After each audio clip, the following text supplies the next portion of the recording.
Today on What Went Wrong, when is it time to retire?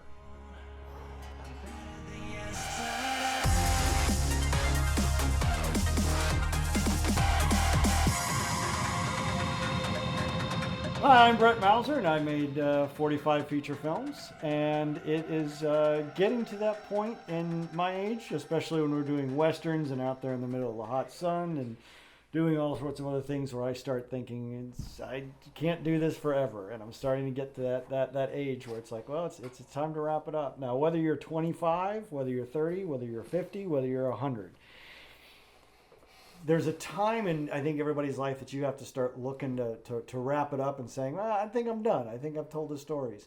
I'm interested in hearing your guys' thoughts on when you are in, what you think you need to accomplish before you're ready to retire, and what makes that decision for you, whether it's time to get out of your major field of interest. Yeah. Somebody, because both of us are retired military. I'm not sure, how long did you do? I did 10, but I was medical. But at one point you reached this same point where, somebody once finally asked me, and people ask me occasionally the same question. They'll say, when did you know it was time to retire? And I mean, it's a very simple answer. It's a complicated thought process, but it's a simple answer. It's like, you just know. Yeah. You just do. At some point you wake up and you say, I'm just done. The thing that I used to love doing, doesn't do it for me anymore. And a lot of times, at least what I've seen, is a lot of that has to do with what do you have next? Because a lot of people don't have anything next, so they're like, well, it's not time for me to retire. Or they're like, well, I've been looking forward to this, and this just isn't doing it for me anymore.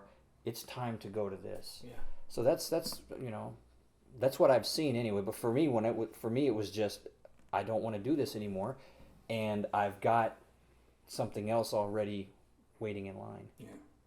It was just time to go. What about you?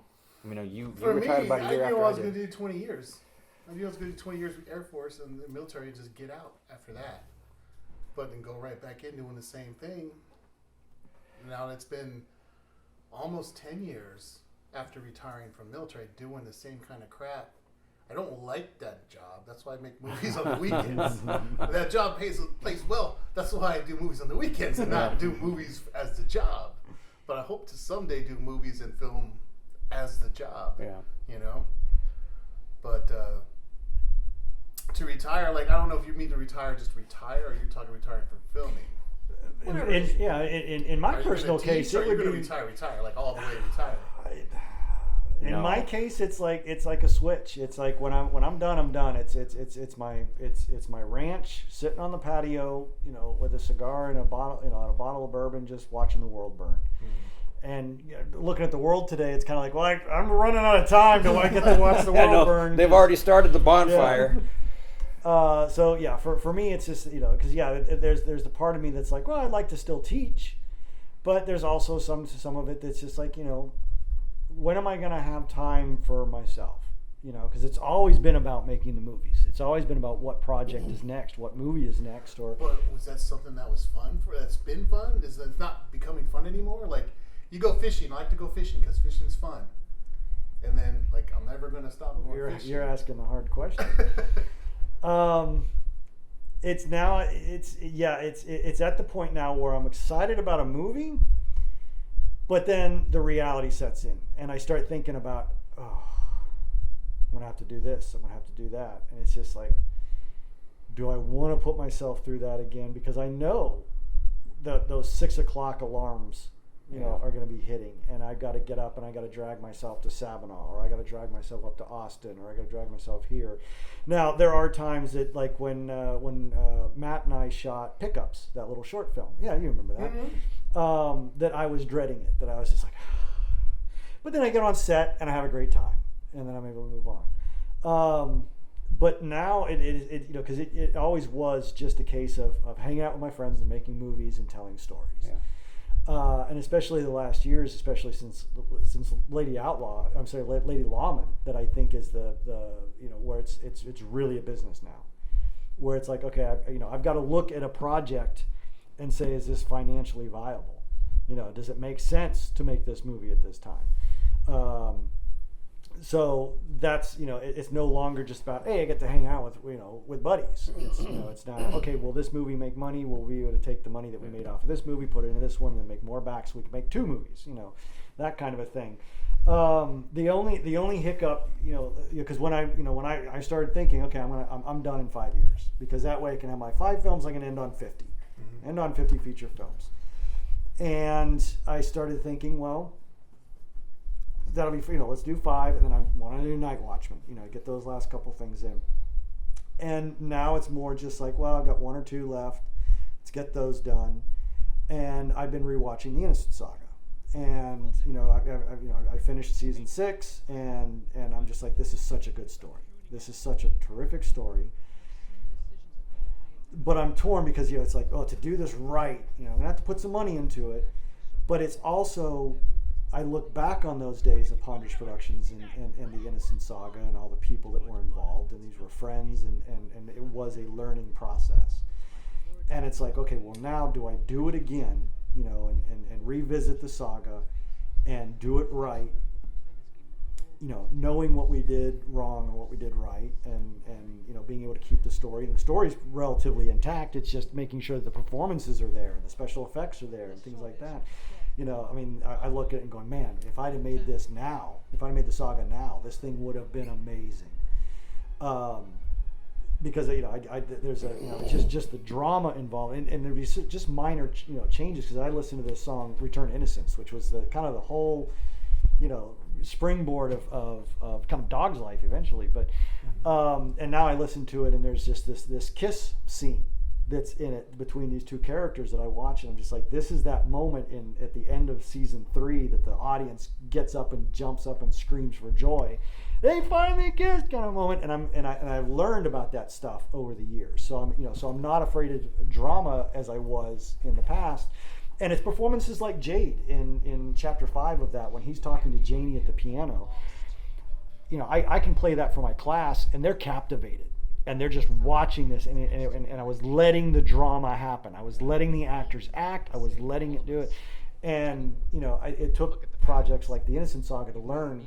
To let that happen rather than just rush and get to the end of the door and have the guy kick the door open and shoot the guy on the other side. So I do see, how much of an improvement it would be. But to do that, then it's like, well, I'm not going to be working with just my friends. It's not going to be just and that's sort of, to me, what the saga is. It's about a group of friends saying, let's make this story that is going to change, is going to change everything, kind of a thing, and that we get to do something special and amazing. And so there is that torn factor. Well, we already did it. Do we do it again, kind of a thing. So if after this next 1 or 2 movies, if that's it, I will evaluate whether I do the saga one last time, and then that'll be it. Because if I did the saga again, I would tell every story that I ever wanted to tell. Because even like those 2 or 3 that are outstanding, the ones that I said, okay, we're going to do, we're going to do Dog's Life, we're going to do Lady Outlaw, we're going to do Bad Mojo Girls, we're going to do Heist, and we're going to do Newcomers. Those were the 5 that I was looking at doing. Now I'm like, okay, I'm going to do 1 or 2 of those.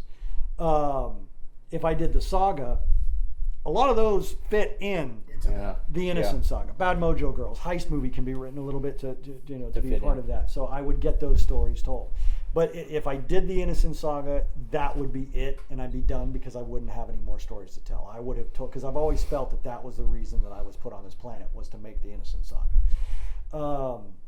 Because there's something in there that needs to be told. So that would be it. Or after, at the end of this year, am I done? So that's where I'm at right now. So does that answer your question? I was pretty long-winded, but It was a good wind, though. Because it is tough, because I look at the Innocent Saga and I see how great it was, and I look at the friends, actors, people involved. They haven't watched it.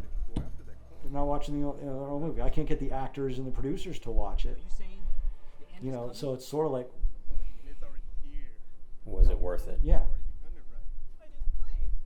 you look at it, it's heartbreaking to watch like 30 views.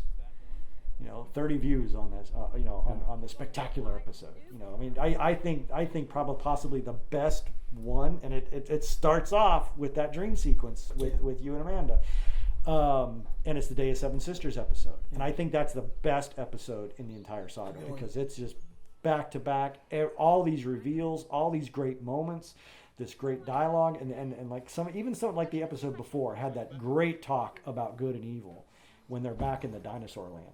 But, and then you have that time that Tara's trying to get back to Mike. And you have Fish talking to himself. You have the dream sequence with that. You have revelations about time travel. You have revelations about Donovan's lab and the government coming after it. And it's just nonstop. And you're revealing that Carmela is now grown up and she's going to be the next generation of innocent killers. And it's just this incredible episode. And then to end on the Day of Seven Sisters with that bubblegum pop music as 7 countries are getting nuked. It's just one of my favorite. I suppose a goodbye kiss is it's my favorite episode. Yeah. It's just fantastic. And to know that nobody's getting involved in it and nobody's watching it and nobody's seeing what that story is, because as I'm finishing up season 6, I'm like watching revelations and tears are coming to my eye going, my God, this is so good. You can see that this was all set up from the beginning. The writing is good. These moments, these lessons learned. It's heartbreaking that nobody watches it. Well, this guy could be its own little what went wrong. I mean, I'm sure we've talked about stuff, but people want the flashy, the Transformers, which, like I said, looks like you took a kitchen utensils and threw them in a blender. Yeah, that's what that looks like. And and even then, people are just so, it's irritating because people are so starved for entertainment, which has all things to do with all kinds of different issues of the human condition nowadays. The attention span of people and the lack of people being able to be comfortable in their own skin and being quiet and blah blah blah blah blah. But if we're gonna take advantage of that, then you'd think that they would be there for the good stories. But the problem is, people don't know what the good stories are. They've been given so much crap recently, and it's hard to say. It's hard to show that. Whenever you've had to do search and rescue in the ocean, right? You're not even looking for a needle in a haystack. You're looking for a haystack in a sea of haystacks and a needle in that haystack. It's when you turn on what's it called? The thing with the Netflix. When you turn on Netflix, how good am I? When you turn on Netflix and and I've done it before where I'm just like, no, and I'll spend half an hour going, done it. And half the time, because I just got Netflix not too long, Denise put it on the thing. I don't even really, I like the documentaries. I haven't even turned the goddamn thing on in months because it's just, I spend half an hour and I get fed everything from, reality TV, which I can't stand, to the latest MCU, which I hate, and Star Wars, which I can't stand, and just everything is looking for a needle in a haystack in a field of an ocean of haystacks. And how do you get to that needle that is episode 6, or is that episode in this show, when they're not even putting that up as one of the haystacks you should be looking for? Well, and that's one of the frustrating things for me when I think about stuff like this, is because you said a minute, people are starving for entertainment, and it's ironic because they're standing in the middle of a buffet, and they're claiming and they're crying about, I'm starving for entertainment. It's all around them. They're just not being led to it, or they're not even considering it because it doesn't have, it doesn't have a $10 million budget behind it, $50 billion budget behind it. The right guys haven't paid the right money. It's like when you open the fridge, you go, there's nothing to eat, like, ugh. Exactly. And so I could see why you'd be wanting to retire. I could see why you're just like, you know what, I've been banging away on this bullshit for all these years, and it's just not. What is it for? I get that.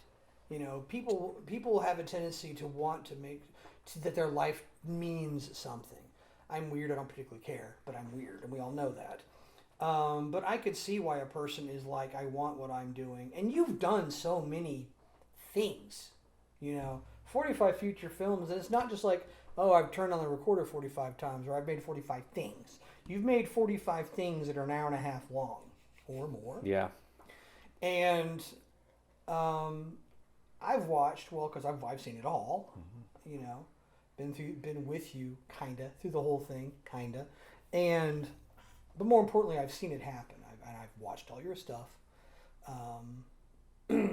And if I had to say when should a person retire, unless you're limited by some other reason, it's when you just kind of like, it's when you're looking at what's going on.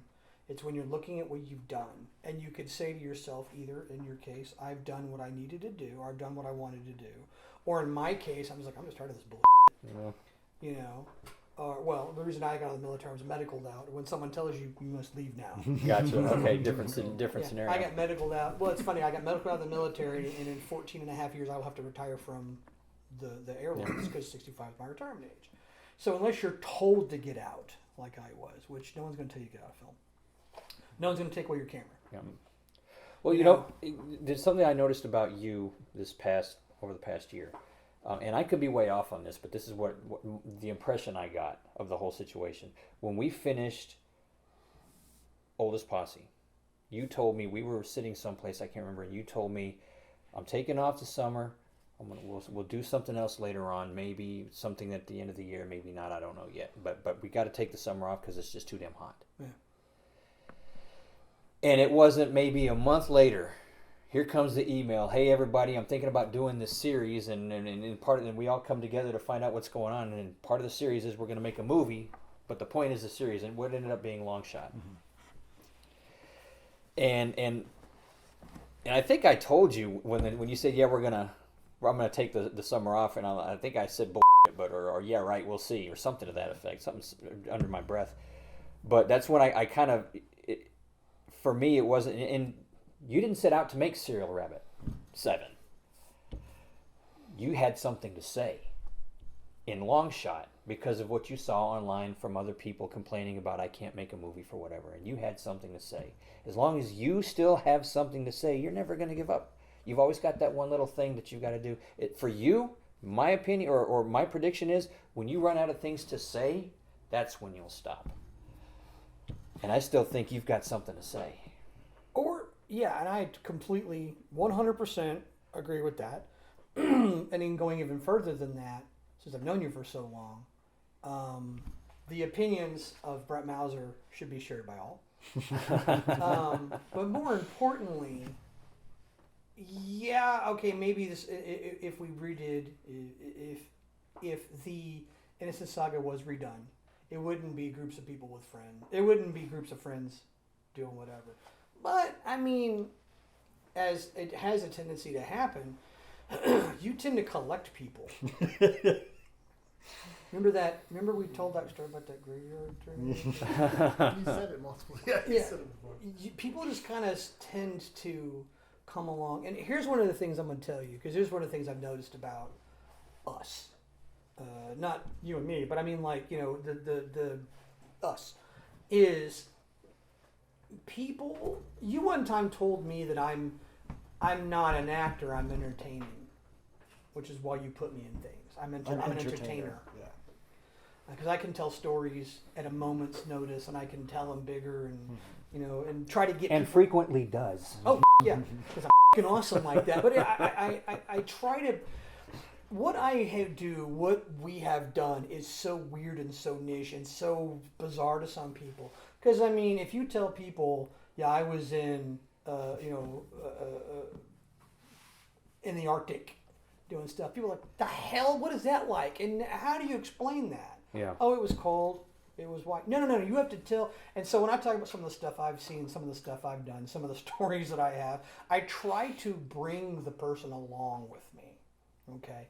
And as people have said, even my exes have said, you have this tendency to captivate an audience by trying to include them in what's happening, putting them in the moment, even though they've never done it, but then by your expressions and your whatever else, you then make it happen.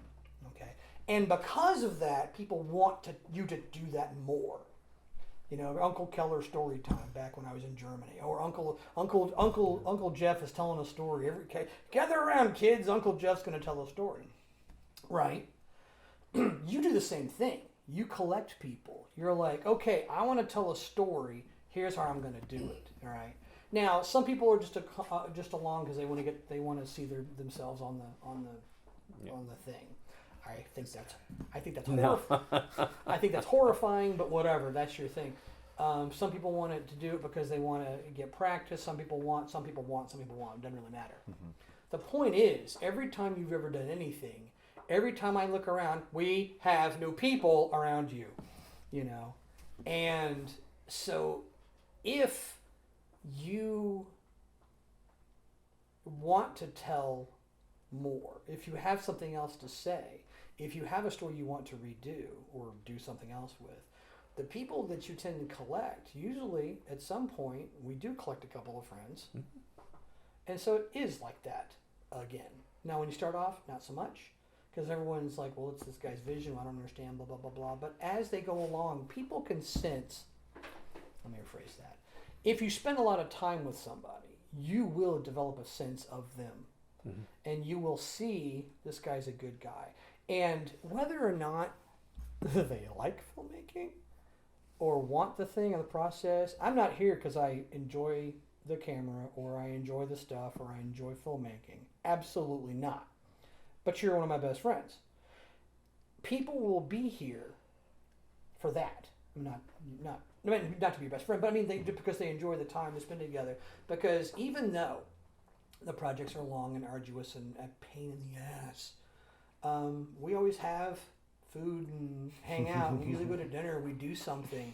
We have the thing here. It's kind of it's like an ad hoc family that sprouts like a damn military unit where you get these guys thrown together from all parts of the world, and they're like, all right, you're gonna endure this bullshit together. You prepared for this? To which you say no. It's like too fucking bad. Here you go. Doing it. You're doing it anyway. And you're going to bring these people in and go, okay, you assholes ready for this? And they go, yeah. And you're like, no, you're not. But we're doing it anyway. Here we go. So when that loses its luster and when you no longer want that, and not even want it because it's going to happen whether you want it or not, when you're not interested in telling, like he says, telling those stories or having things to say or teaching like he talks about, you know, then you'll retire. But just like they both say, I don't know if that's going to... I mean, you may give up filmmaking. But you always have something to say. And your medium is movie, is film, is RTF. And so, I mean, yeah, you may no longer be in Not So Sane, but you're going to make something else. And it's going to be,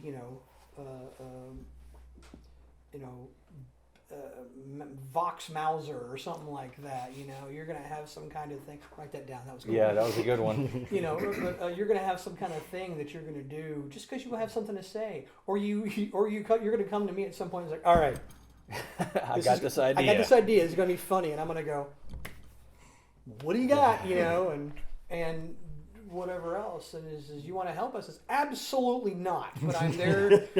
I am there if you need me for whatever I can do. You know, that is when you need to retire. Is when that no longer happens. So for the viewers, is it where do they need to? Are there? Because I think there are people out there that just shouldn't be making movies. Mm-hmm. Oh yeah. That that it's like give it a shot. I will always say give it a shot, but you should be able to see this isn't for you. This is time to. I'm sorry. No, go ahead. One of the things Denise had said, my friend Denise told me one time. She's like, she had a friend of hers who wasn't happy with what he was doing. He's like, but I need to do whatever, and she's like, look. If what you are doing doesn't make you happy, you need to find something that does. If it's aside something you do on the weekends that makes you happy, and so this pays for that, great. If it's like me, I wanted to do, like I got out of the military, I wanted to fly, so I started flying. I found a way to pay for it, and now I do that. That's what I do. But the example, she says, look, if you want to be a lyricist, if that fulfills you, and even if you suck at it, if that fulfills you, and you can either make a living at that or make a living doing something else, if that's what makes you happy, you do it. Now, you may be a crap filmmaker, okay? But if that's what makes you happy, make your crap films. You know? Just because no one else... Because you're not making a crap ton of money making films doesn't stop someone from making films. So I would tell someone, the viewer, if they're looking or watching, if you got into film because you love film, do it until you can't. And then find something else to do, and then come back to it later on if you can. Because if this is what you love, if this fulfills you, if this makes you happy, if you go to bed at night thinking about making a film and you enjoy whatever it is, either making it, and maybe it's making it but not editing it, maybe it's editing it and not making it, maybe it's the lighting, maybe it's the sound, whatever. If that's what fulfills you, makes you happy, you need to find a way to do that, because you only get one go. You don't get to come back and do over. Yeah. You know, no matter what some people say, this is it. You got one shot. Do not miss a chance. But anyway, you find a way to do something that you love, and when you stop loving it, well, then you stop doing it.